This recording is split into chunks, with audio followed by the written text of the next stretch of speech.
Gurur Brahma, Gurur Vishnu, Gurur Devo Maheshwaraha, Gurureva Param Brahma, Tasmai Shri Gurave Namaha. Chinmayam Vyapyat Sarvam Trailokyam Sacharacharam Tatpadam Darshitam Yena Tasmai Shri Gurave Namaha. Tvameva Mata cha Pita Tvameva Bandhuscha Sakha Tvameva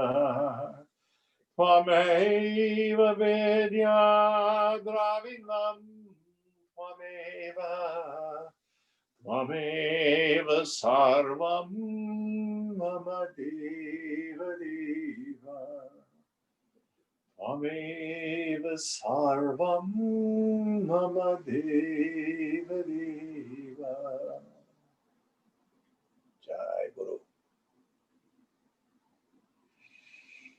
Om Sahana Bhavatu, Sahana Bhunaktu, Sahaviryam Karavavahai, Tejasvinavadhitamastu ma vidvishavahai. Om Shanti, Shanti, Shanti.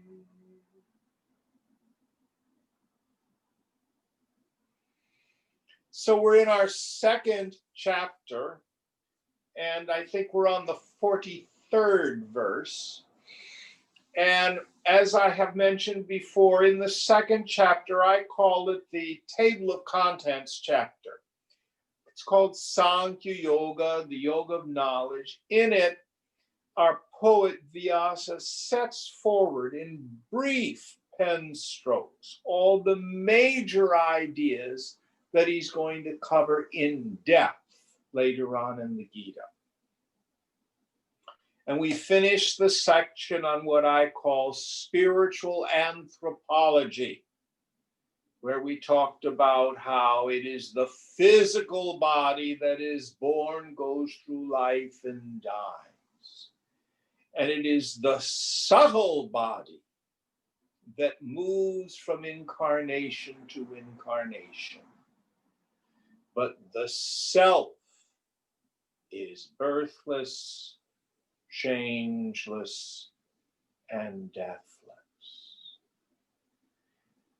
And that this subtle body is just what we call a kosha, a covering, a sheath. It's not alive. It has no real sentience. You are sentience itself. And then we moved into the theory of karma yoga. Why do we practice karma yoga? We have to understand what covers the mind, what makes it so I don't apprehend my essential nature. And the term that's usually used is spiritual ignorance. In Sanskrit, we have avidya. Vid is the root to know. Ajnanam, very similar to ignorance. Or maya. Maya is the word we use to define the mystery of how consciousness, which is one without a second, seemingly has the capacity to, as it were, imagine within it a world of name and form. And in that world of name and form, the beings in it are deluded as to their self-nature. So first we have what we call veiling power. I do not know who I am. Then we have projecting power. I think I'm my body, or I think I'm my body plus my personality. That's the result of this non-apprehension of my self-nature, spiritual ignorance. Now, the cause of that is a particular kind of impression in the unconscious. We call these vasanas. It's an impression left in the unconscious as a result of previously performed egoistic actions, meaning it involves I-ness and minus. And one of our great saints, Shankara, says it's like the silkworm spinning its cocoon. So we engage in one egoistic action, and it's like one thread, and then another thread, and then another thread. And in fact, there are millions of these. And in the end, our mind becomes cocooned. And even though who I am, what I am, is the most direct experience I have, strangely, in the mind, I do not know it. So that's where the ignorance takes place. It's in the mind. It's in the mind. That's what needs to be changed. Now, how do I get out of that ignorance? Well, the scriptures say you do that by investigation.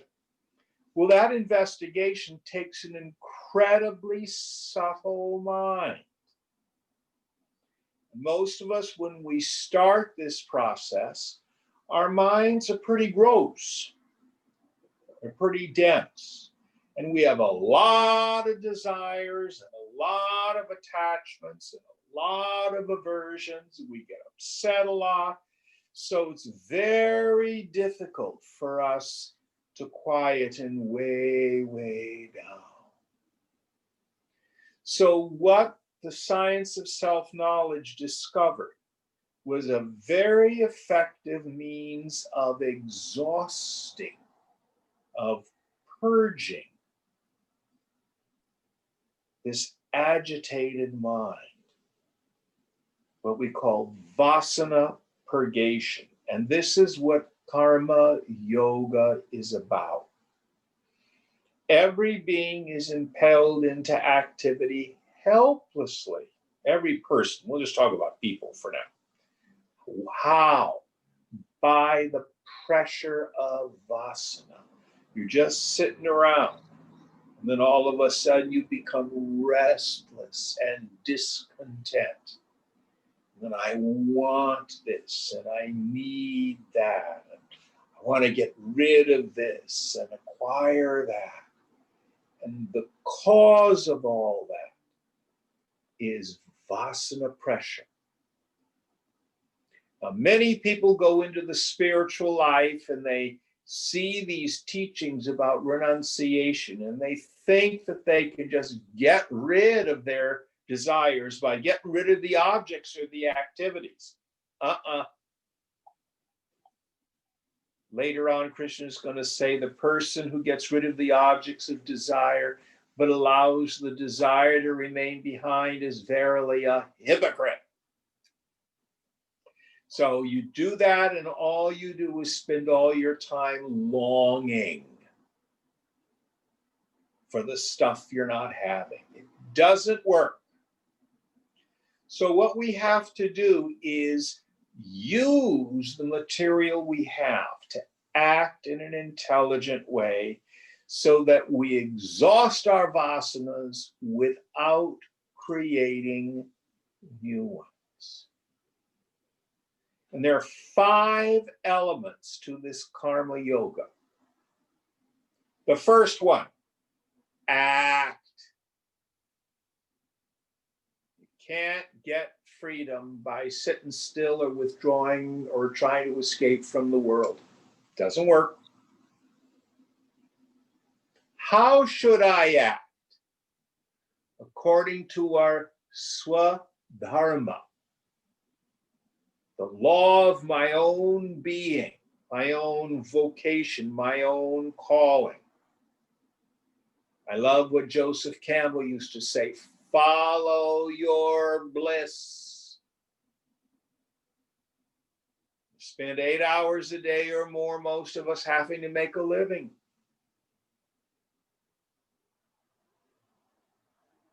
What is it that you really want to do? So we have to make sure we're not operating from all these external shoulds. Is it what my parents want? Is it what the society wants? It's what my caste or clan wants. Is it what my siblings want? Or maybe even my spouse wants? No. What's the deepest desires of my own heart? So that's how we want to act in the world. Act, number 1. 2, how? According to our nature, Swadharma. But in the yajna spirit, yajna means sacrifice. So we want to dedicate our activity to something greater than our own ego needs. Swamiji used to thunder, serve the society. Have a vision for something greater than your own selfishness. That's 3, in the spirit of sacrifice. 4, renouncing our attachment to the fruits of action. All we get is the work. The outcome belongs to the infinite. You never know. You never know. You better enjoy what you're doing, because you never know what the outcome's going to be. The fifth one is the renunciation of the sense of agency. Who is really doing the doing? That's the most difficult to explain. We're going to put that one on the shelf. So we've briefly been introduced to some of these ideas coming through chapter 2. So Deepa, are we starting with 43 or did we finish 43? We're starting with 43 and there's 2 verses together. 43 and 44 together.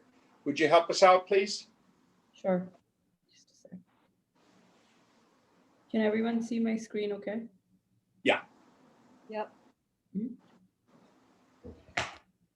Kamatmana swargapara janma karma falapradam kriya vishesha bahulam bhogeshwarya gatim prati bhogeshwarya saktanam tayapahrita chetasam vyavasayatmika buddhi samadho na vidhiyate. Full of desires, having heaven as their goal, they utter flowery words, which promise new birth as the reward of their actions, and prescribe various specific actions for the attainment of pleasure and lordship. For those who cling to joy and lordship, whose minds are drawn away by such teaching, are neither determinate and resolute, nor are they fit for steady meditation and samadhi. Yes. Sorry. So he's talking in an exoteric way about Vedic ritual, what we call yajna or puja, sacrifice. And we have to understand the Hindu notion of the devas, the gods. The gods are the principles of nature, like the wind and the sea, etc. They're also the presiding principles over human endeavor. Closest thing we have in our Western ideas is like a muse. Sometimes it means the sense objects. So in an exoteric way, what you do is control the god through ritual. This was a very common practice in the ancient world. You find it in India, you find it in Greece, you find it in Rome. You actually find it in a sense in Judaism. when you look at temple sacrifice in Judaism. So it's there too. Very, very common idea in the ancient world that you can propitiate a god through some sort of ritual.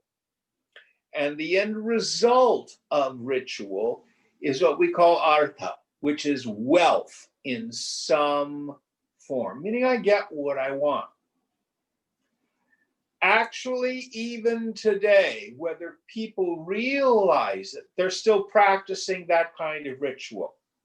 So you may have been taught a prayer as a child, something like this. Oh God, please make Dad give me the car tonight so I can go out with Billy or Susie. And if you do, I promise to stop smoking. So you beg the deity so that you can get what you want, which usually involves manipulating another person. And then you think that if you make some sort of a bargain or give something up. This is the way a lot of people relate to God. It doesn't work very well most of the time, because there's no such God. So let's look at an esoteric understanding of this. So let's go back to our definition of the deva as the presiding principle over a field of human endeavor.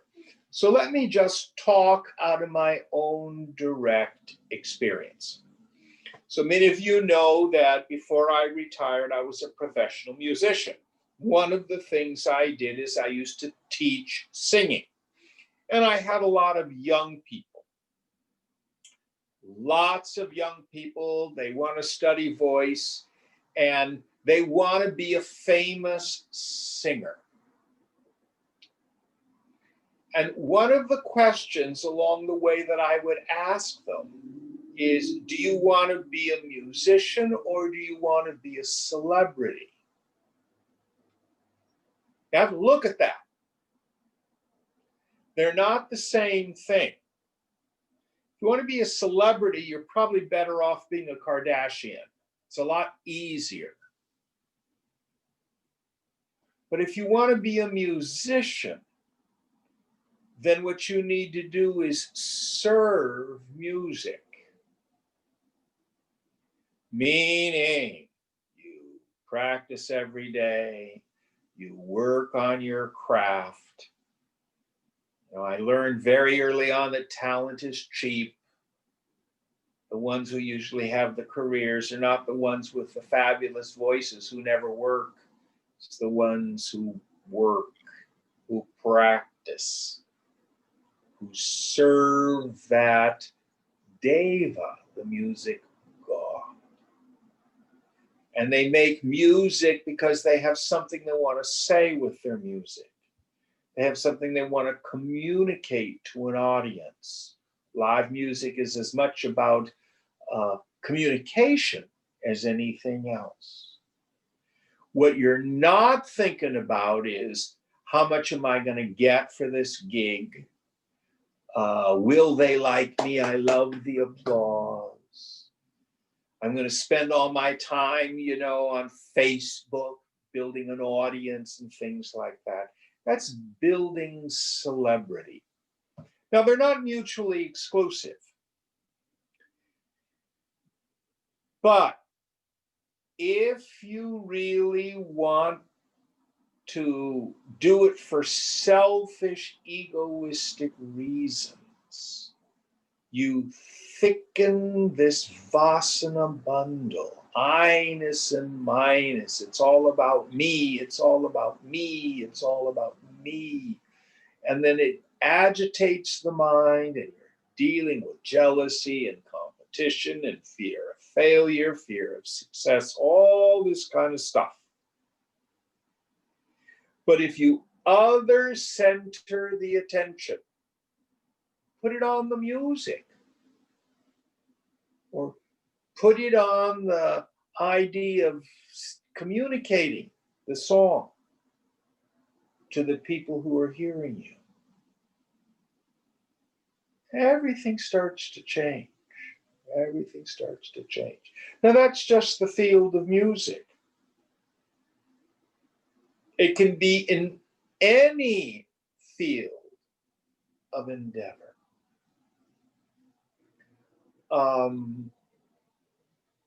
Whatever your skill is, are you committed to the business for which you're working?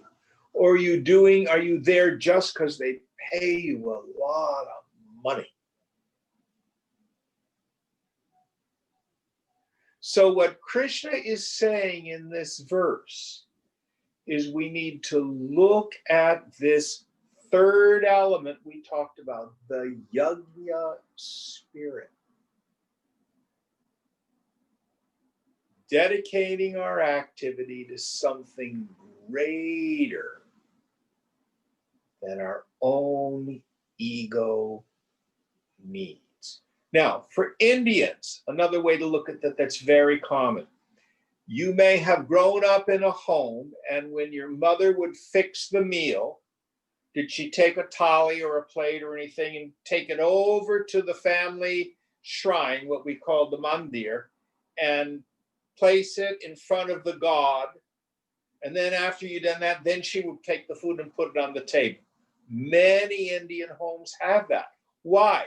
Well, you feed the god first. You make the offering to the god. And what we get is what's called prasad, the remnant of the sacrifice. So what Krishna is saying here is it doesn't mean you're not going to be successful. Doesn't mean you're not going to enjoy what you do or even get paid well.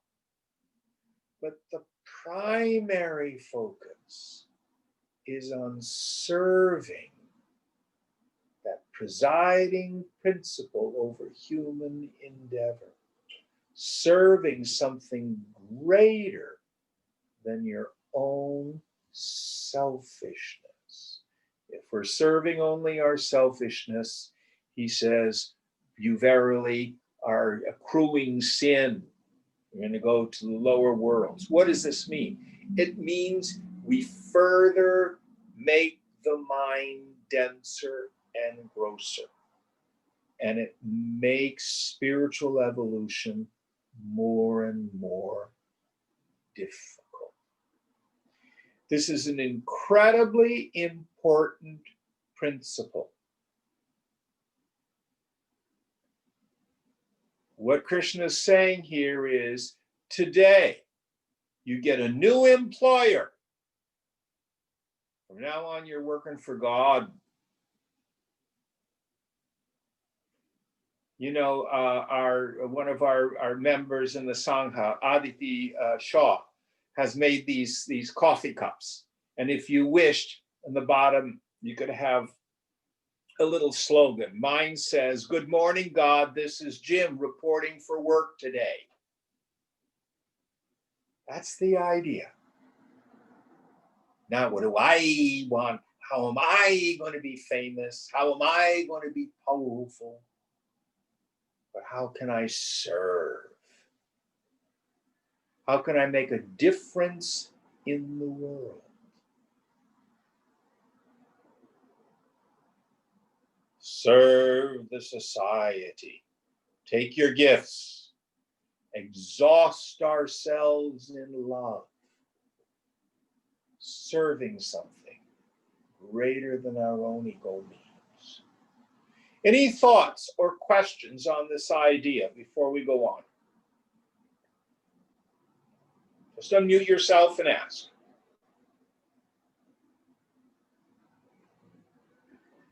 All right, next one.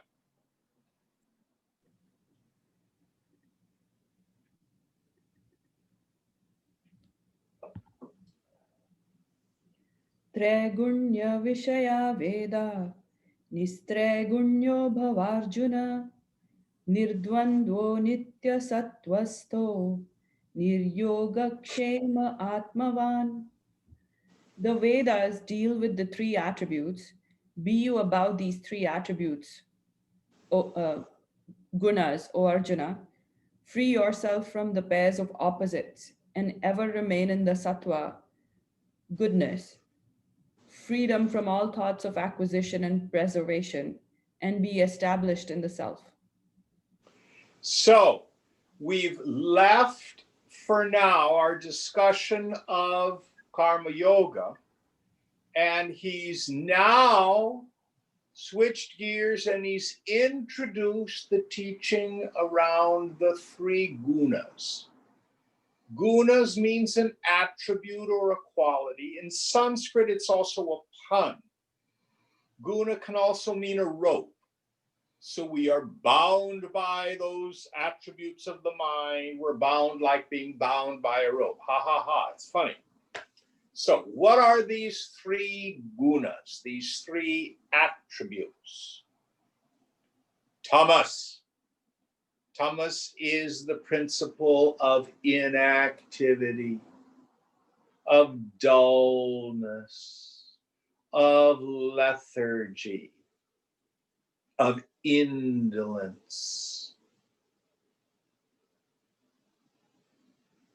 delusion, illusion.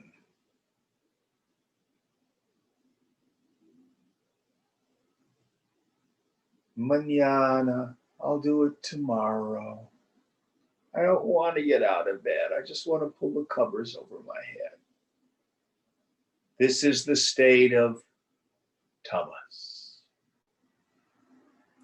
The second guna is rajas, which is the principle of activity, of doing, achieving, acquiring, of manifesting.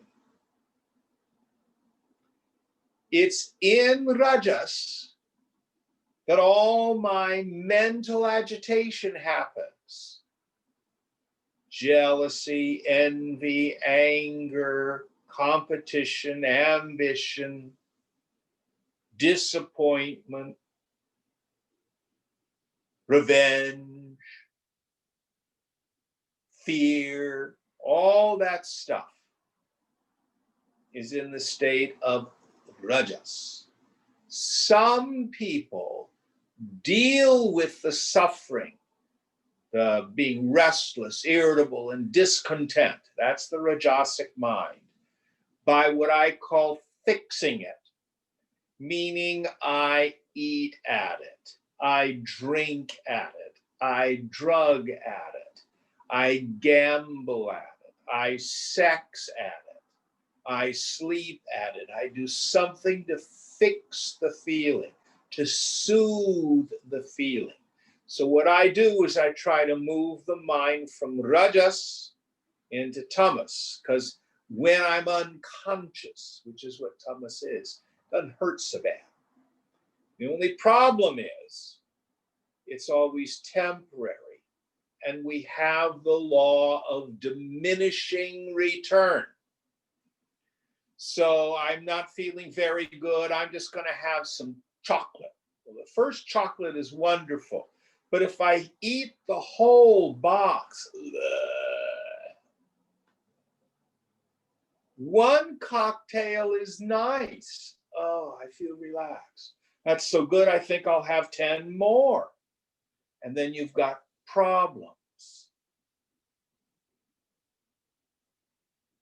So the problem is when we try to deal with the pain of rajas by fixing it,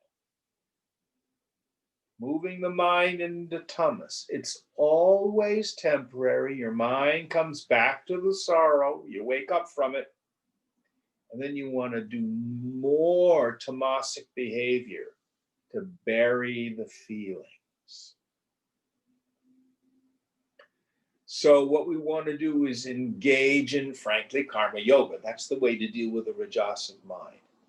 And that moves the mind into what we call sattva, which is the principle of non-activity, inactivity, activity, and non-activity. This is when I can simply be without the compulsion to want to fix stuff. I'm clear. I'm santosha, content. Shantim, I'm peaceful.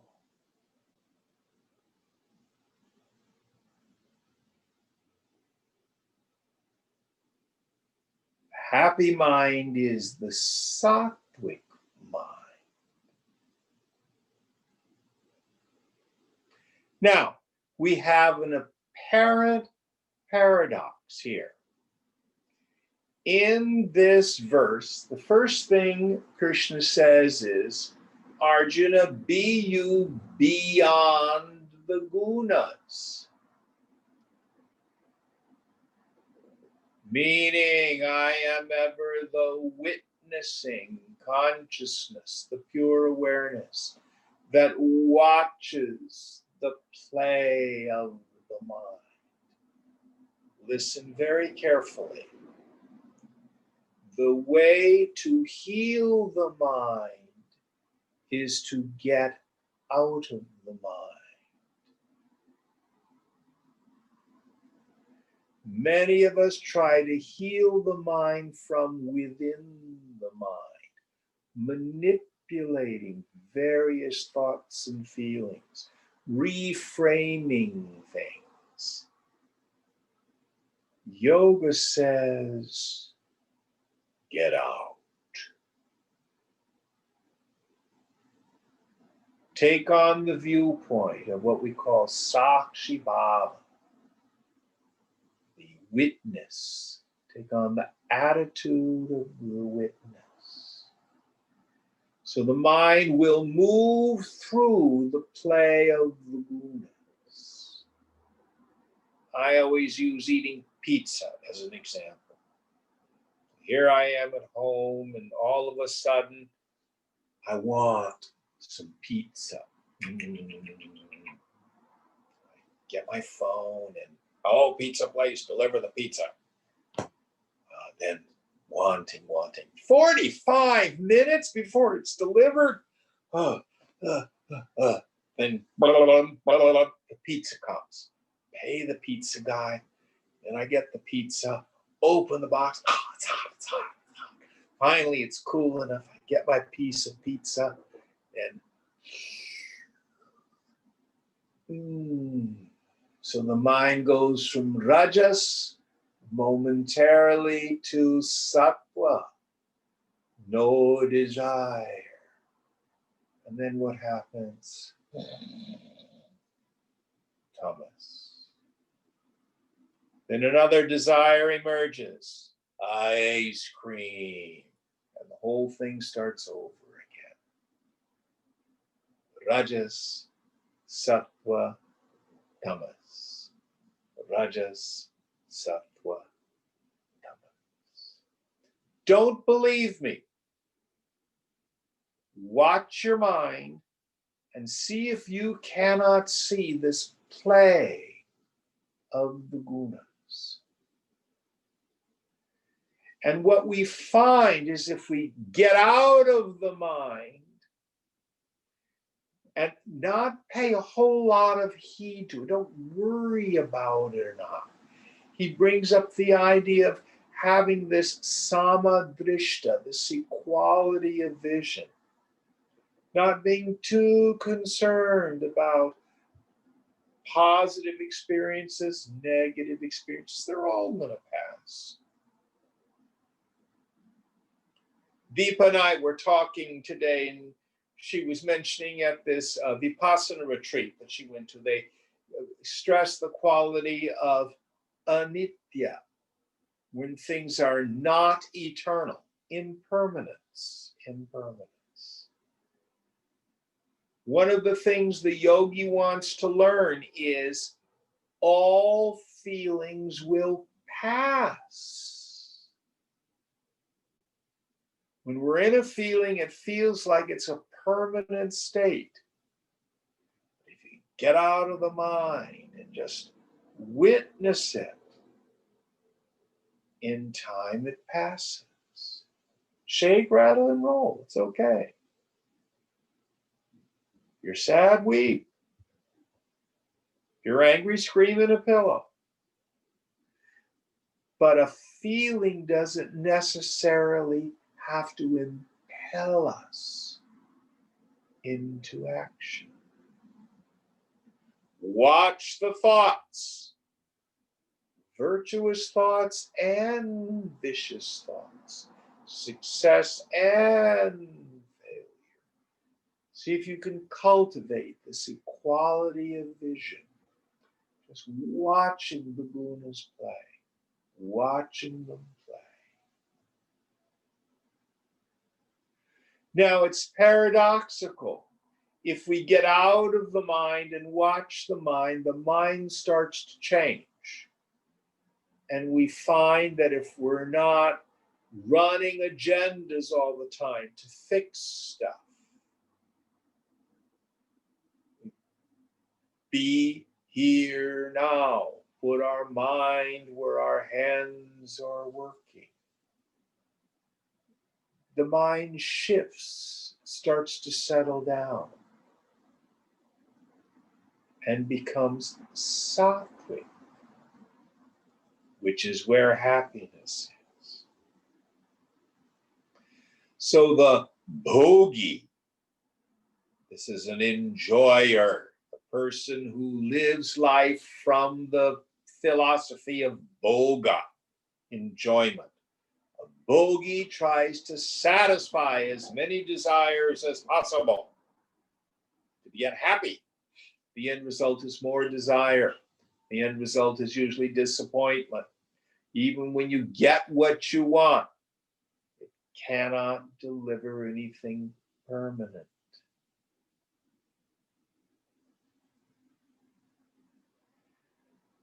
The yogi also wants happiness.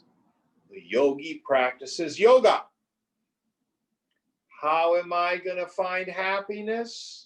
I'm going to practice letting go of attachment, letting go of identification, letting go of my control issues.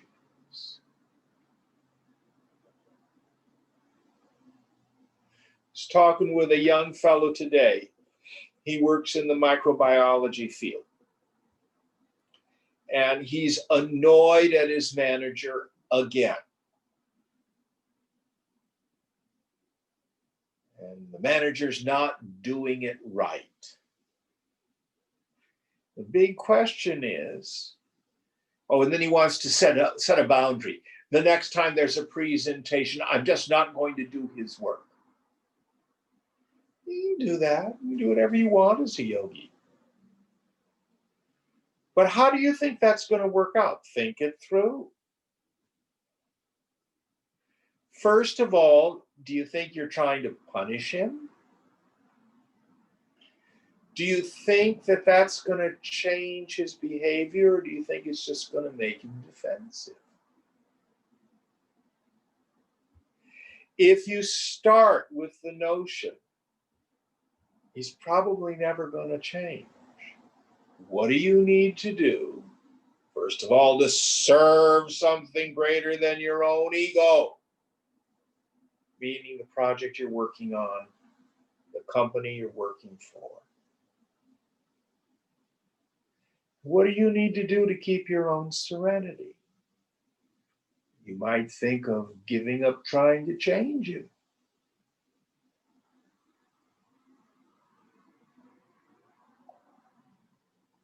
It's like trying to teach a pig to sing. It annoys the pig, and you can't do it. Chances are we cannot change other people. But the main point here is, by getting out of the mind, by letting go, this is what we call surrender at the very deepest level. The mind starts to shift it starts to settle down. We don't try to achieve happiness by getting what we want. We work on letting go of the wanter,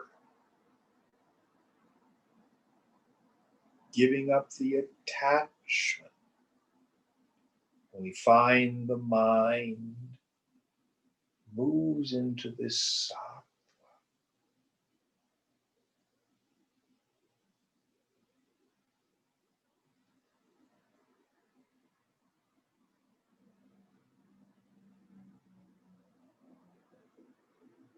Because the truth is, my self nature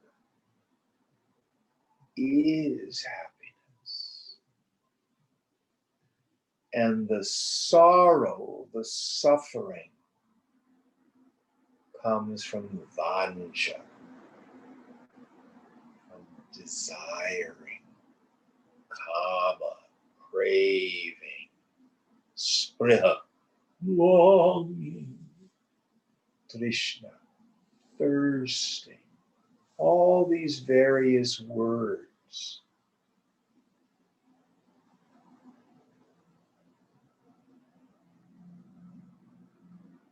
So, to review, the paradox here is we have the three gunas: tamas, the principle of inactivity, dullness; rajas, the principle of activity, but oh, that's where all the pain is. Rather than trying to fix the pain, let go, let go, let go.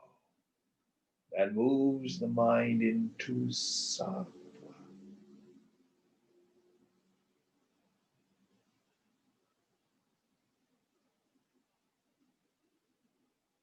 Where I can accept life on life's terms. I can let people be as they are. In the world of work, I can be solution-oriented rather than being caught up with being right, getting mine.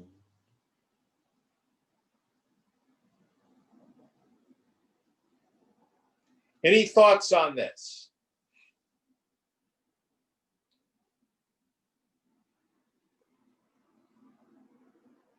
All right, next one, please, Deepa.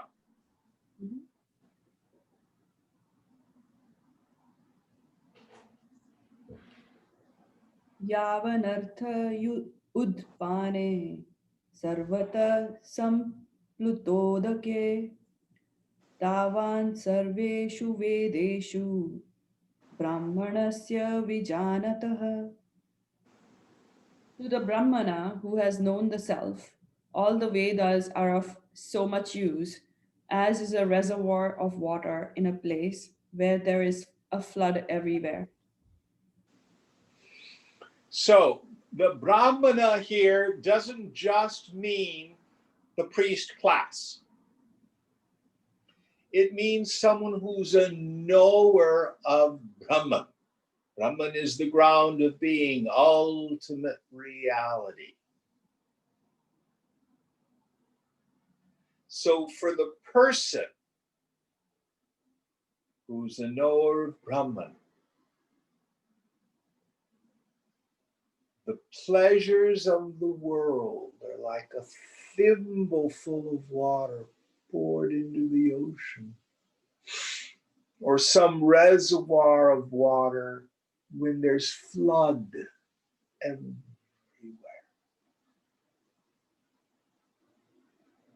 I tell people I used to be a hedonist. I went after life. I've given up things most of you kids haven't even thought of. Listen carefully. I'm still a hedonist, but the world got too small.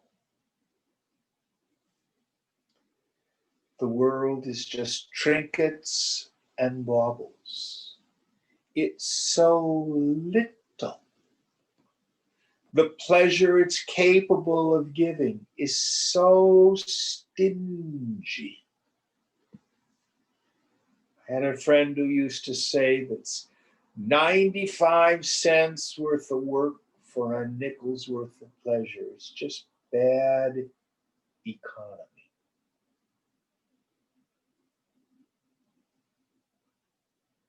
So the yogi learns this special trick of what we call Atmaramana.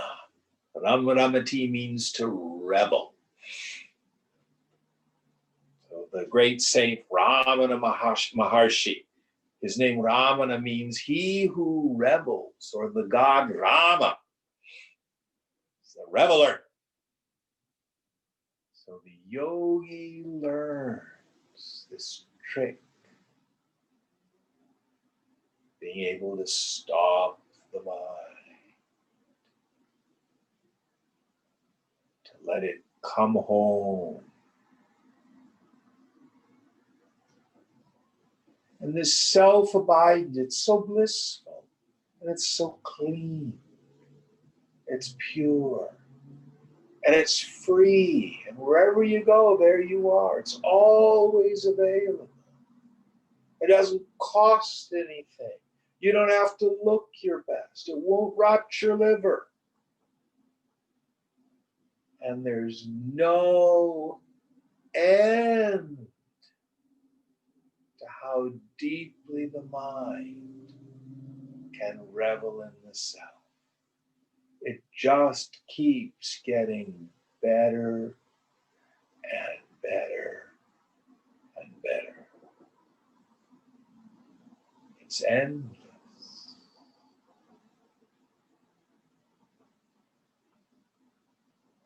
Now,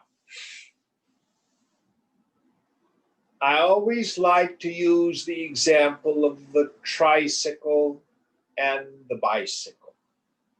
So when you were a child, many of us had a little tricycle that we tootled around on. Very favorite toy. And then when we got a little older, our parents probably got us a bike, a two-wheeled bicycle, which we then learned to ride. What happened to our desire for, our passion for the tricycle? It naturally is just gone. So when we see these great sages who really, have no real relationship with the world anymore, the way an ordinary person does.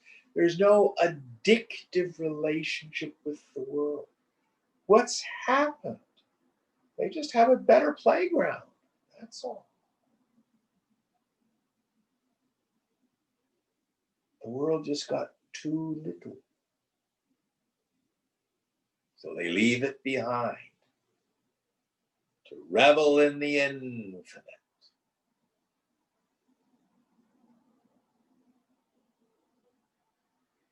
Next one.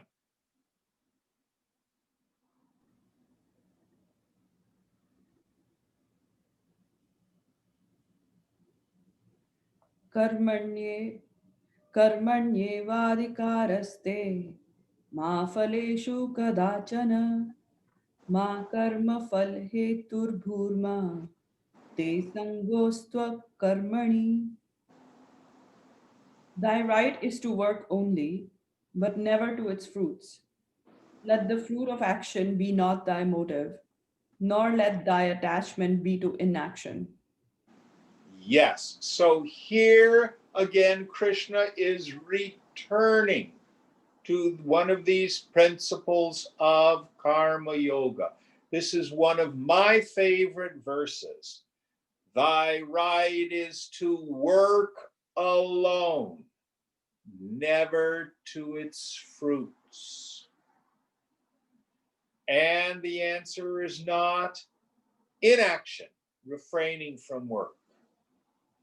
If you were independently wealthy, if you had all the education in the world, all the contacts in the world, what would you be doing with your life? Now, a lot of people would say, oh, I'd be cruising the Caribbean. That's fine. When that's over, now what do? I'll cruise the Mediterranean. Fine. After a while, a life of conspicuous consumption becomes very boring. What are you going to do? I don't know. Find out. Where's your passion? Where's your passion? Going back to the example I gave of the young person who wanted to be a famous singer. Work is all we get in life. Some of us may be successful and have celebrity or be famous and make $1 million, or it's not that much money anymore, make $10 million. Others of us, no. So you better enjoy what you're doing, because that's really all that we get. All we get in life is the opportunity to work.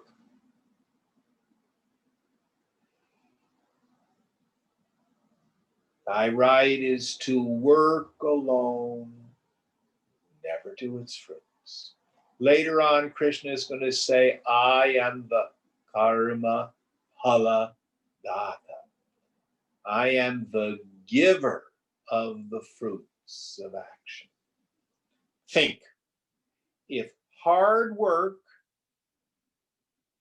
and desire were the only elements necessary for success, everybody would be getting what they want. I have a very dear friend who for 25 years was a restaurateur. She had 2 very successful restaurants here in Oakland and Berkeley. And when COVID came along, she's lost both of them. They've gone under. These were, local papers talked about it because they were famous restaurants. She desired it. She worked really hard. She was very successful. And now they're gone. Thy right is to work alone, never to its fruits. Don't let your attachment be to the outcome. Another similar story.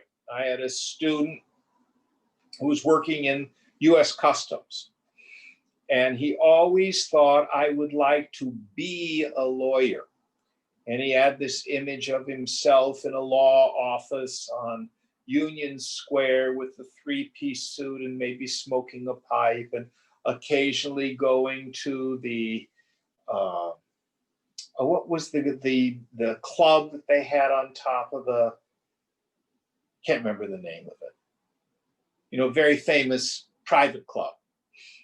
That idea. Well, I said, well, try it, go to law school.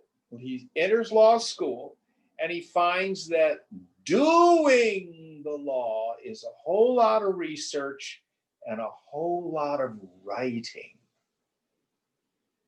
And he began to see that what he wanted to do was be a lawyer, not do lawyering. They are not the same thing. So he gave that up. It's clear it wasn't his swadharma, because he didn't care for the work. Another very important point. The end is the means in a different form. Talking with a person who had an administrative job, but he wanted to be a musician. And he says, well, I'm waiting till I save up enough money, I'm financially secure, then I'll go be an artist. I said, oh, that's not the way to approach it. If you're an administrator and you spend 10 years being an administrator, at the end of 10 years, you'll be an even better administrator. The end is the means in a different form. How do you become a good musician?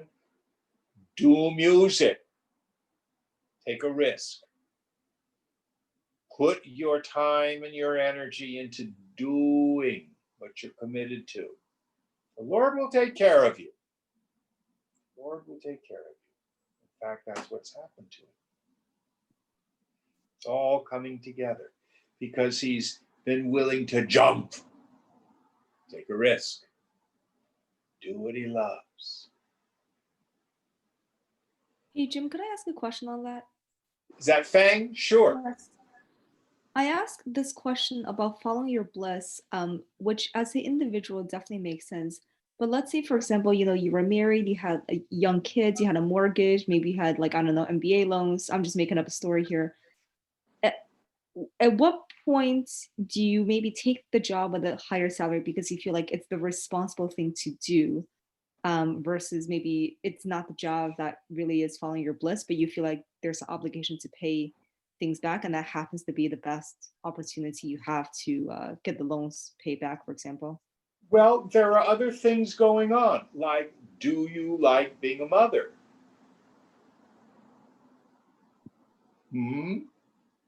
Oh, it was a totally hypothetical situation. Well, but that's the question I would ask her. You've got all these obligations, you've got the family. Is that where your swadharma is? Your family really important to you? Tell the truth about that. And if the answer is yes, well, then you've got to look at where maybe you do need to have a job that's something that's okay, because what you want to do is commit yourself to a family. Lots of women struggle with this. Can I have both? Yes, but you got to really work at it. There are lots of women who are able to have a successful family life and have a career. But there are also women who choose not to have a family so they can have a career. okay, makes sense. Does that make sense? Yeah, that does. Thank you. Yeah. Now, it's funny, I was walking the lake a couple days ago, and there was this fellow with a guitar, and he was playing at it and making sounds that were not quite singing. I'm being charitable.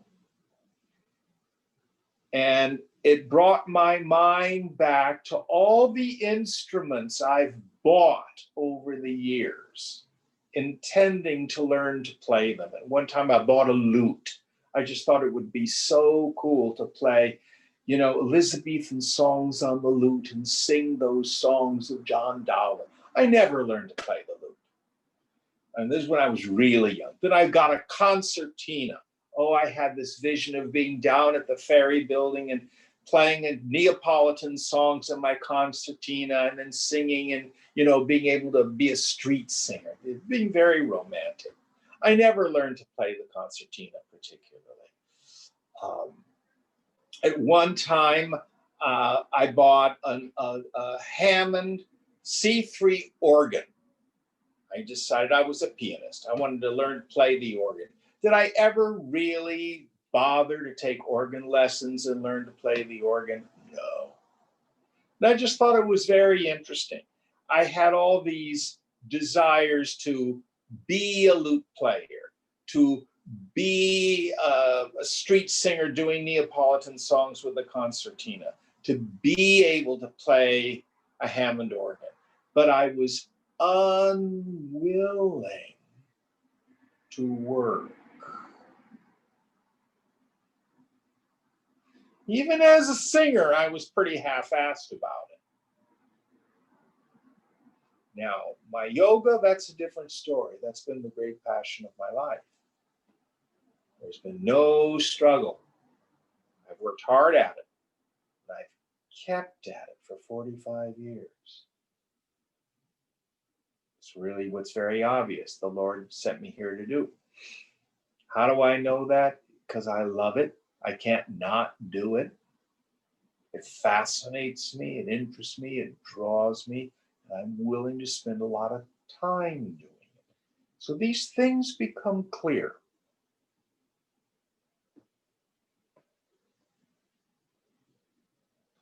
Now, sometimes we've built up an expertise in a particular field and we have a lifestyle and we've accrued debt and all this sort of stuff.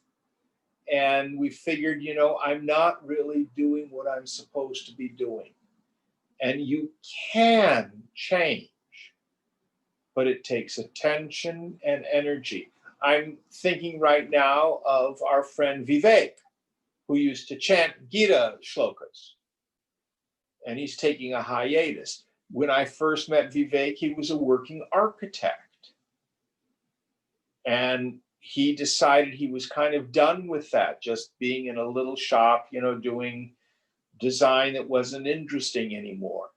So he wanted to become a psychotherapist. So he took the risk to go to school in his 40s, get a second master's degree, not in architecture, but in psychotherapy. And now he's a working clinical psychotherapist. He's also teaching architecture. So he's doing both. But this sense of our Swadharma can shift through our lives. It's not just one thing.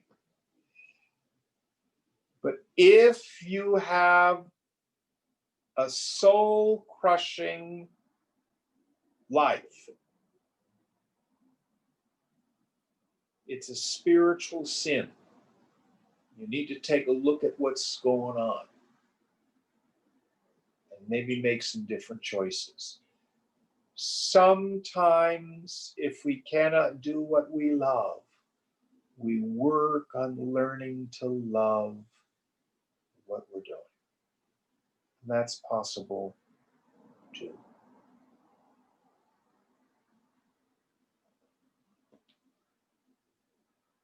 We'll get into these ideas much more deeply again in chapters 3, 4, and 5, which deal specifically with karma yoga. Deepa, what verse are we on? We just finished 47, Jim. Okay, so I think this is a reasonably good place to start. We'll start with verse 48 next week. And we have a few minutes now for questions. Any of our new people who have come in? There's Sandy, and who was the other person who was new? Oh, Katie. Katie and Sandy. How did you do with this? Was this stuff you could understand? This is beautiful. Time with you, Jim, is really special. Any questions? Nothing from me right now. All right. Anyone else have questions? Fang is always good. Yes, go ahead. Who is it? Hi, Jim. This is Vikas. Hi, Vikas. Can you comment on maybe incorporating karma yoga in day-to-day life or at work, especially? Does the question make sense? Absolutely. That's what it's for. Okay, great. So can we be personal? Do you mind talking about yourself a little bit? Sure. So what kind of work do you do? I'm a software engineer. Do you like it? Yes. Yeah. Do you like who you work for? Absolutely. Yeah. So you're on track. You're on track. So what you do? So do you write programs? Is that what you do? You actually write code? And not for a while now, but Management or what? Yeah, management. All right. So what's your job? Managing other engineers? Yes, yes, Jim. Okay. So your job is to serve. Right. You become the servant leader. Swamiji's title for himself was Mukha Sevak. Who can tell me what that means?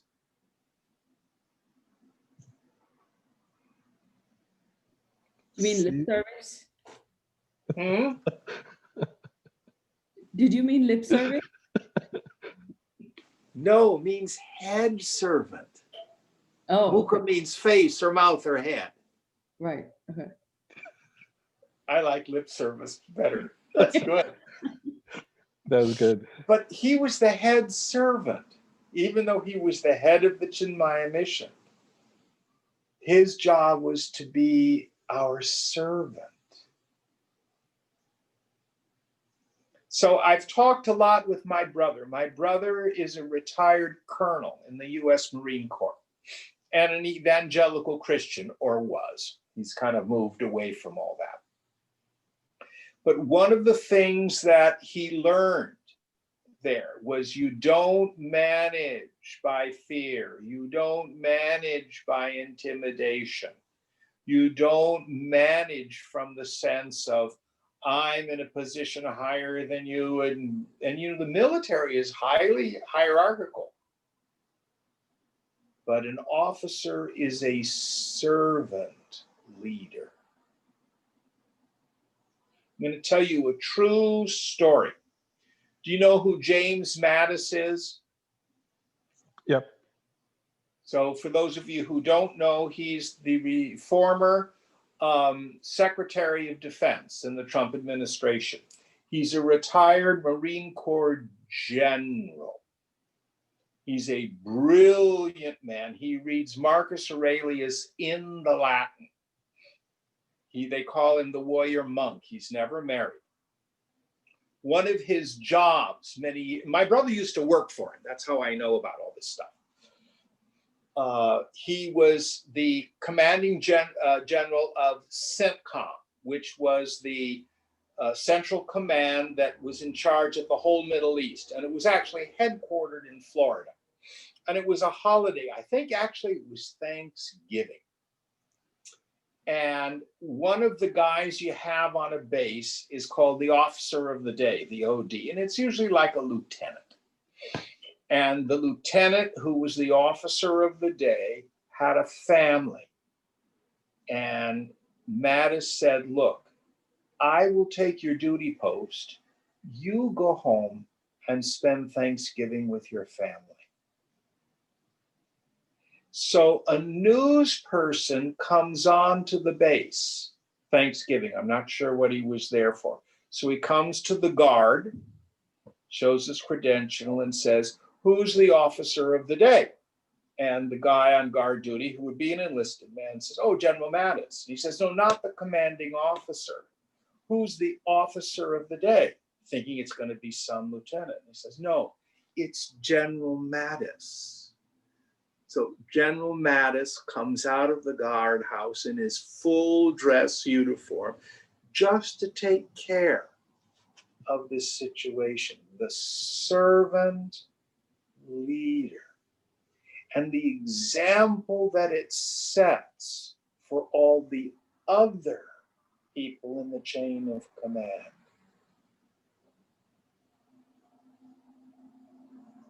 This is a Mukha Seva.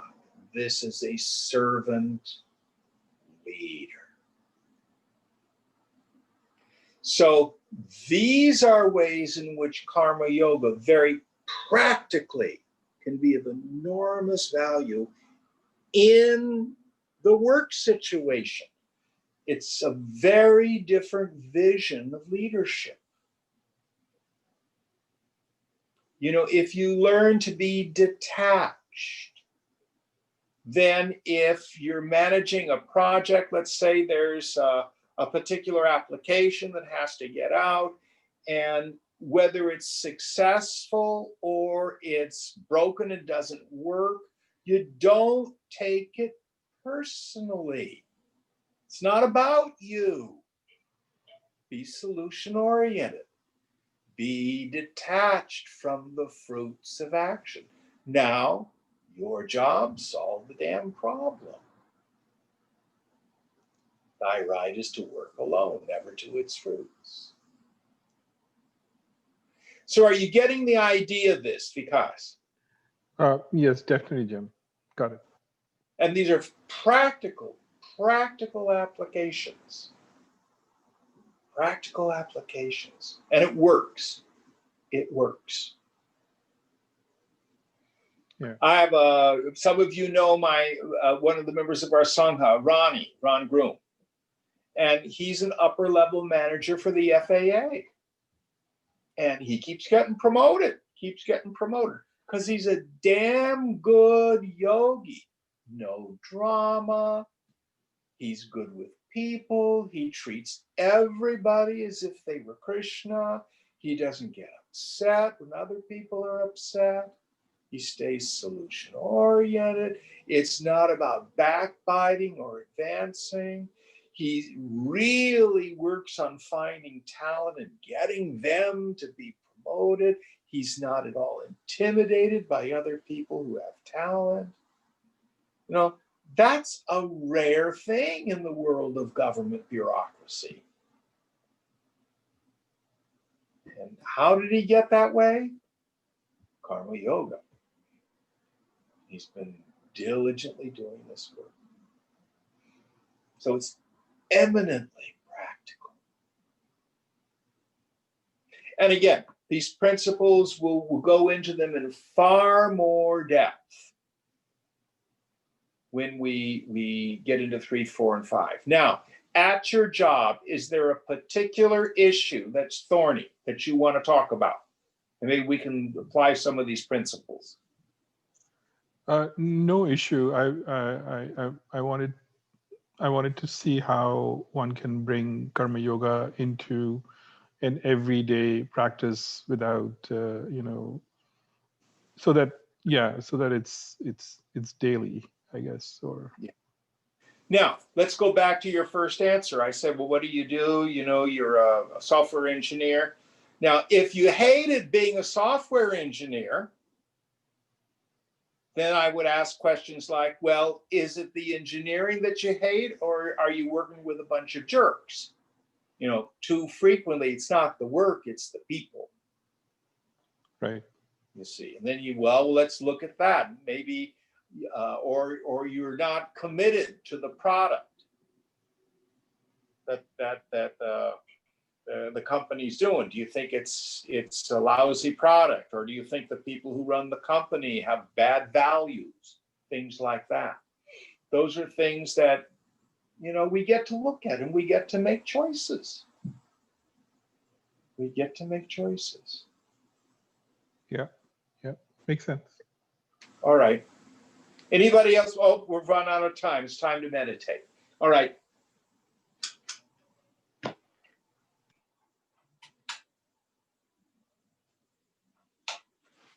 We'll sit for about 15 minutes.